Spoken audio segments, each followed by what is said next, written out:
Welcome or welcome back to my channel. My name's Ketevan, and today we're going to go over all the books I got in Lithuania. There is quite a few. If you saw the previous video, you know that my intention was to buy one book per country. That did not happen. 1, 2, 3, 4, 5, 6 in Latvia. Granted, a lot of them were inexpensive and I got good deals, but still. So the first one that I had no problem with, this was like kind of on the plan almost. It's called The Book of Riga, A City in Short Fiction. This is from Comet Press. I enjoy this series by this publisher. It's just all different fiction from writers set in these cities. And I kind of knew that I would want that at some point, and I just happened to find it in a bookstore, and I was like, perfect, this is what I'll get. This is my one Riga purchase. Yeah, so we continue. And then there was a used bookstore, an English bookstore, and I was like, oh, gotta check that out, just, to support the vibes. And I was actually shocked at how poor the selection was, really, like, truly shocked. But I did still find 2 books there.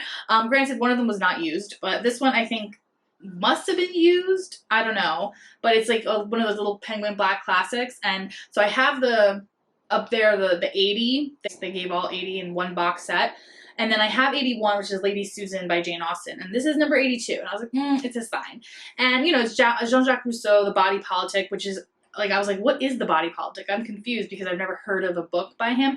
And then I, realized that it's just like an excerpt from The Social Contract. So I think I've already read The Social Contract in college. But I thought, okay, I'll just reread this one, refresh it. It'll be like number 82 in the series. It's like cute. Reread it, very, it's how I remember, but I read it and now I have it, so perfect. That was the cheap used one. And then this one I couldn't help. It was not used or cheap.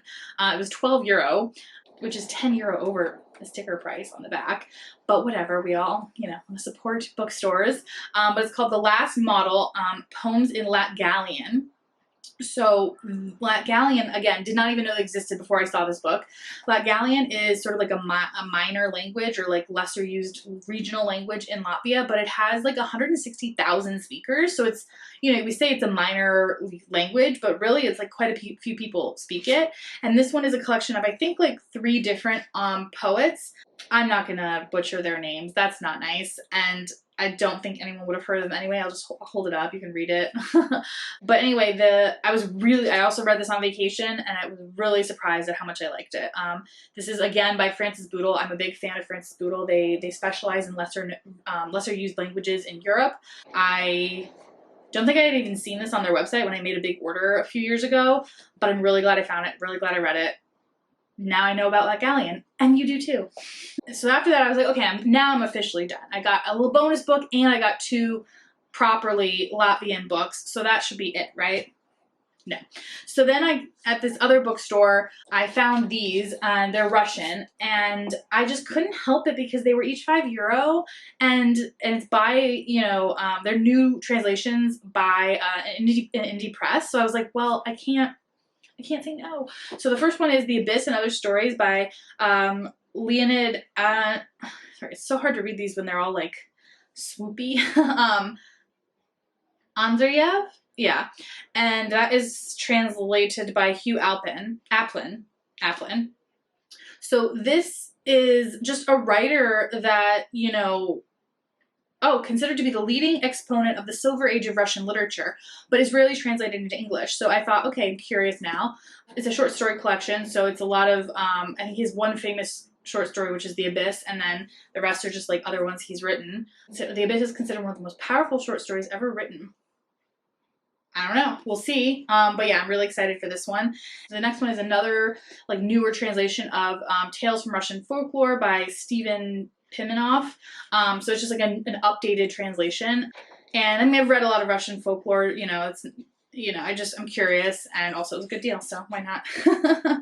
And that I could kind of justify because I am on like a bit of a Russian lit kick right now, so I'm like, okay, that makes more sense.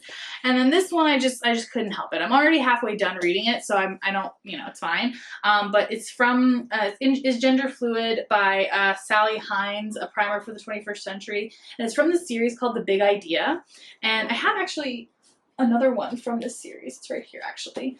Does Monogamy Work? A Primer for the 21st Century by Luke Brunning.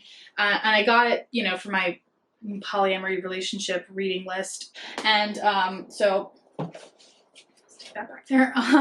And so the thing that's interesting about these books is that they're like written kind of like, I don't know, how would you describe this? Like, it's sort of like a comic. I mean, it's definitely illustrated. Like every single page has at least 2 illustrations, literally. But also it has this very interesting style with the text. And at first I thought it was just like to be aesthetic, but it's actually for a purpose. It's called Quick Recognition Text Hierarchy, and it kind of explains it in the front of the cover. And so basically, if you are just have a few minutes to go through the book, you should focus on the big texts. So like the bigger the text is, the more important it is to what their main point is. So like, for example, on this page, they have this little paragraph in big text, and then the rest are in like medium, and then there's this very little regular style. And that's what kind of lets you know what's more important, which is interesting. I mean, clearly a primer for the 21st century is the tagline, so it's definitely meant to be like educational, but it's presented as like kind of a question and like debating both sides. You know, is gender fluid? Like, yes, the answer is yes. The book concludes yes. And there's no transphobia in here at all, although it does like present these like classical arguments and like classical lines of thinking, but only to like immediately debunk them, basically, which is great. So anyway, I don't know, I'm enjoying it. It's a very interesting experience reading it. But yeah, I just saw it and I was just like, why is this book in this bookstore? Like, none of the others in the series were there. It was just this one. So I was like, this is so interesting. And I picked it up and I started flicking through it and I was like, you know what? I just want it. So I got it. And again, I'm reading it, so it's kind of fine, right? No big deal. So anyway, that was all the books I got in Riga, Latvia. 2 of them were Latvian, the rest were not, but that's okay. I didn't actually get a single novel or short story collection by one person. Both of the things I got were mixed authors. So the short story collection is mixed authors, and so is the poetry. So any specific recommendations for Latvia by one single person would be greatly appreciated, because I now don't have any literature for my Read Around the World challenge from Latvia, because it was actually quite hard to find Latvian literature in Latvia. I was a little surprised. I looked very hard and I did not find it. So anyway, I had a great time in Riga. I had a great time book hunting, and I'm going to have a great time reading these books. And thank you so much for listening along and hearing about all of them as I go through this trip. And until next time, bye!